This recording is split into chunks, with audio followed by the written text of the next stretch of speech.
All right, welcome to The Explainer. So the AI revolution, it's everywhere, right? But it is buried under this absolute mountain of buzzwords. Today, we're going to dig through all of that and get to the stuff that actually matters, the real breakthroughs changing our world. You've heard them all, I'm sure.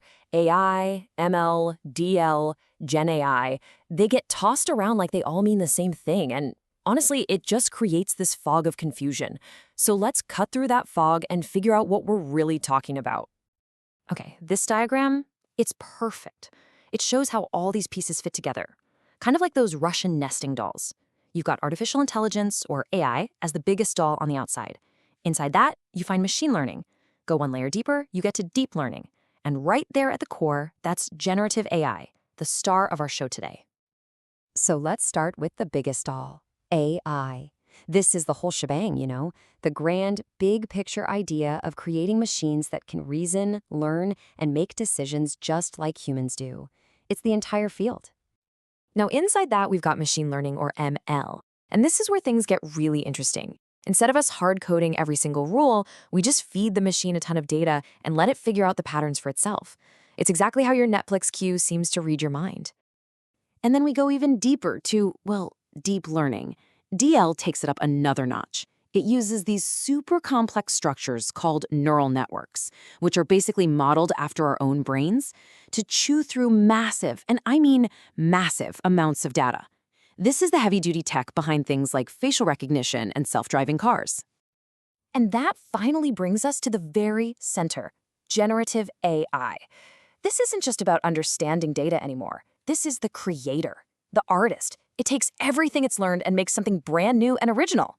So how in the world does it actually do that? Okay, so how does AI learn to create? What's the big shift here? What makes this new generative AI so different from, say, the AI that's been powering Google search for years?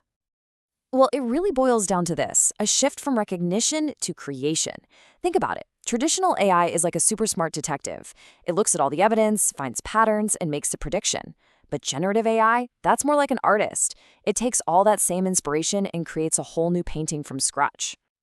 All right, this is the really cool part. How does a machine actually create something out of thin air? It turns out there are a couple of main approaches, and they're almost like two creative rivals going head-to-head. First up, we have something called generative adversarial networks. And yeah, that's a mouthful, so everyone just calls them GANs. The best way to think about a GAN is like a contest between an art student and an art teacher. The student, that's our generator AI, tries to paint a fake Picasso. Then the teacher, our discriminator AI, looks at it and says, nope, that brushstroke is wrong. That color is off. The student goes back, tries again and again, getting better every single time. This game of cat and mouse keeps going until the student's fake is so good, even the expert teacher can't tell the difference. This constant competition is what pushes the generator to get incredibly good, incredibly fast. And here you can see the teacher's or the discriminator's secret weapon. It has this confidential guide, basically a whole library of real examples. That's its source of truth. It's how it knows what's authentic and what's just a cheap knockoff. Okay, so that's one rival. The other one is called the diffusion model. Now, this approach is totally different. It's less like a competition and more like sculpture. Imagine you start with a perfect image and then just destroy it by adding a bunch of noise, like TV static. The AI's job is to watch that process and learn how to reverse it perfectly.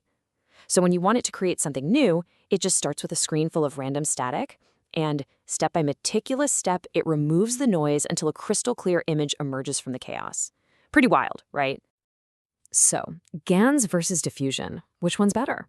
Well, as this table shows, it's a classic trade-off. GANs are super fast, but they can be really unstable to train. And they have this weird problem called mode collapse, where they get stuck in a creative rut and just keep making the same few things over and over. Diffusion models, on the other hand, are way more stable and the quality is amazing, super detailed, but they're slow and they take a ton of computing power. All right, so that's the tech behind the curtain. Let's zoom back out to the big picture, the good, the bad, and the AI. Why does this stuff actually matter in the real world? Well, the upsides are just huge. We're talking about automating all those boring, repetitive tasks, like writing thousands of product descriptions for a website. It can supercharge data analysis, act like a brainstorming partner to boost your productivity, and create marketing materials at a scale that was just impossible before. But of course, it's not all sunshine and roses. This tech is far from perfect. The results can be inconsistent, it can crash, and there are some really big, serious concerns about data security, privacy, and bias baked into the models. Plus, there's this really weird and kinda troubling issue. AI hallucinations. This quote from Coursera nails it. Sometimes the AI will just make stuff up.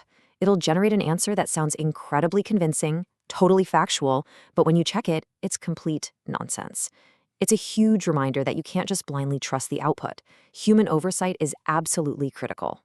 So, where is all this headed? What comes next? Because believe me, the future is generative, and it is coming at us fast. We're moving towards a world with AI agents, autonomous systems that can handle complex, multi-step tasks all by themselves. You're going to see these tools baked right into the software you use every single day, like Google Workspace and Microsoft Office.